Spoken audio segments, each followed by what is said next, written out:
আমি কি শুনলাম? আমি ঠিক শুনলাম তো?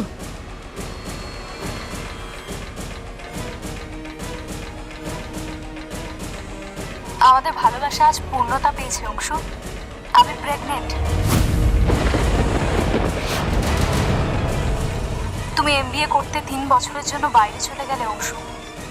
তোমায় আর বলা হলো না আমাদের সন্তানের কথা, আমাদের স্বপ্নের কথা। তবে আমি একে হারাবো না, আমি একে চলে যেতে দেব না অংশু। আমি জন্ম দেব আমাদের প্রথম সন্তানকে। আমি আমার সন্তানকে এই পৃথিবীর আলো দেখাবো অংশু। আমি আমার সন্তানকে মানুষ করব, আর তোমার ফিরে আসার অপেক্ষা করব আমি।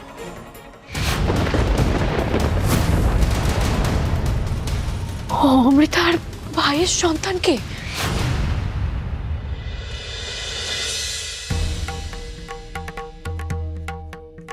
তবে যে বা যারা কবিরাজ মশাইকে নিয়ে গেছেন তারা যদি তাদের কাজ হাসিল না করতে পারে তাহলে তাকে মারবেন না।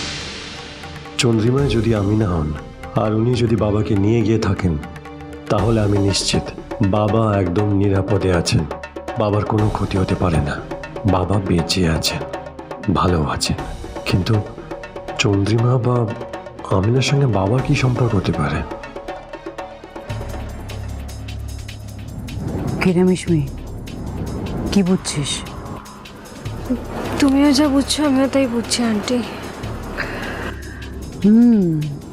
মেলাতে পারছিস কিছু? অবভিয়াসলি, কিন্তু আমি শিওর এই বাড়ির কেউ কিচ্ছু মেলাতে পারবে না। আরে বাড়ির কথা বাদ দে, তুই কি আন্দাজ করলি সেটা বল। চারু একদম একদম ঠিক নিশানা লাগিয়েছিস। ওকে একবার গারদে পুড়ে পচিয়ে মারার এটাই কিন্তু সুবর্ণ সুযোগ, আর এই সুযোগটা আমাদের কাজে লাগাতেই হবে। অফিসে যা করার তাড়াতাড়ি করুন প্লিজ। কেসটাকে আর ডিলে করবেন না। বুঝতেই তো পারছেন এরকম একটা সিচুয়েশনে কোনো রকমের রিস্ক নেওয়া যায় না। নিশ্চয়ই নিশ্চয়ই ম্যাডাম, আমরা দেখছি। অফিসার, আমাদের দিক থেকে যা যা সাহায্য করার আমরা সব রকম সাহায্য করতে রাজি আছি। নিশ্চয়ই, দরকার পড়লে তো আপনাদের হেল্প নেবই। অফিসার, অফিসার আমি একটা কথা বুঝতে পারছি না, আপনারা ওদের অ্যারেস্ট করছেন না কেন? আপনারা দয়া করে ওদেরকে খুঁজে শাস্তি দিন, কঠিন শাস্তি দিন, যাতে ওরা এই খারাপ কাজ দ্বিতীয়বার করার সাহস না দেখায়। আমার বাবার অবস্থার জন্য যে বা যারা দায়ী তাদের জন্য আমার কোনো সহানুভূতি নেই। আমার কতটা কষ্ট হচ্ছে সেটা শুধুমাত্র আমিই জানি। বাহ, যেমন চিত্রনাট্য তেমনি সংলাপ। চালিয়ে যা মিশমি, চালিয়ে যা। অফিসার, এরকম একটা বৃদ্ধ মানুষের সাথে কেউ সম্পত্তির জন্য এতটা খারাপ কাজ করতে পারে? আপনারা ওদের শাস্তি দিন অফিসার, ওদের ফাঁসি দিন। না,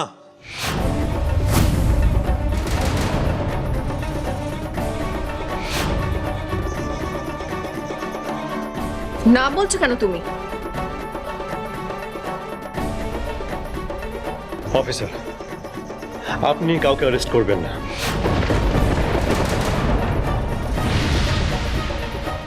হোয়াট?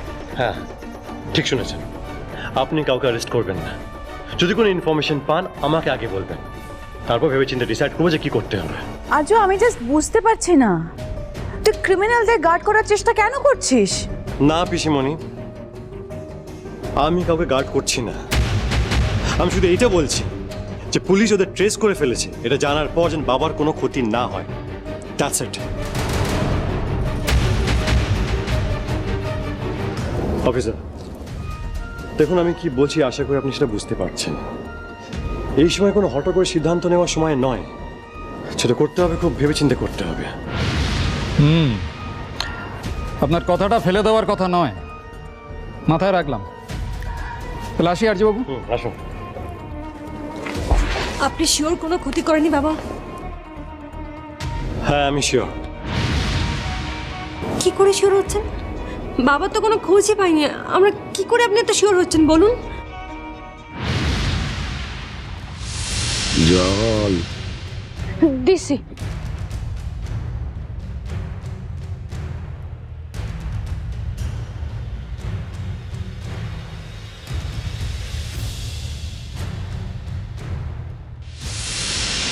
সেদিন আমি আমিনাকে যেভাবে বাবার সেবা করতে দেখেছিলাম, উনি বাবার কোনো ক্ষতি করতে পারেন না। কি হলো বলুন না, না মানে বাবার চিন্তায় আমার রাতে ঘুম উড়ে গেছে, আমি কোনো বাবার খোঁজ পাচ্ছি না, আপনি না না কি বলছেন?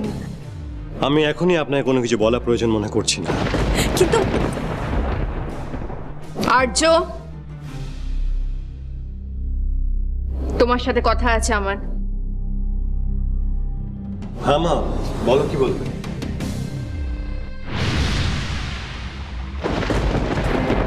মল্লিকা তোমায় খুব দরকারি কথা বলবে আর্য।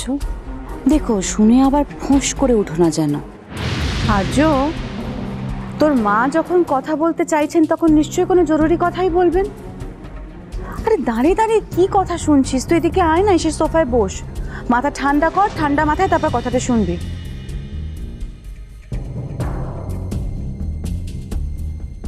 হ্যাঁ মা, বলো কি বলবে। কথাটা তোমাকে অনেকদিন ধরেই বলবো ভাবছিলাম, বলা হয়নি। আসলে কোভিড-19 সিচুয়েশনের জন্য বিজনেসের এত বড় লস গেল, তারপর কবিরাজ মশাইয়ের ব্যাপারটা, তাছাড়া তুমিও নানান কাজে ব্যস্ত ছিলে, তোমাকে ডিস্টার্ব করতে চাইনি, কিন্তু এখন কথাগুলো তোমাকে না বললে যে বড্ড দেরি হয়ে যাবে আর্য। মা, এত কথা কেন বলছো?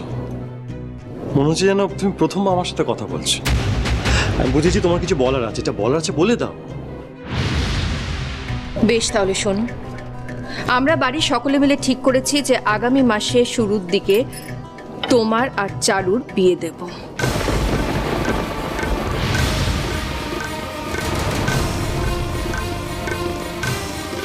হোয়াট?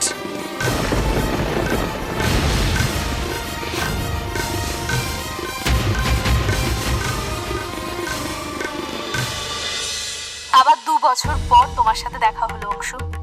তোমাকে দেখে কি যে ভালো লাগলো বলে বোঝাতে পারবো না। আবার সব নতুন করে শুরু করব আমরা।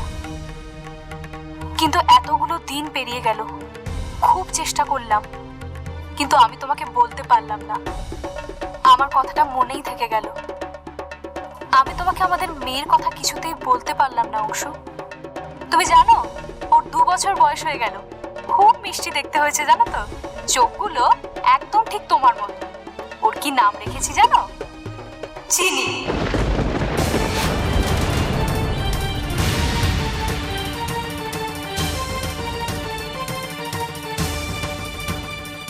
তার মানে চিনি অমৃতার ভাইয়ের মেয়ে?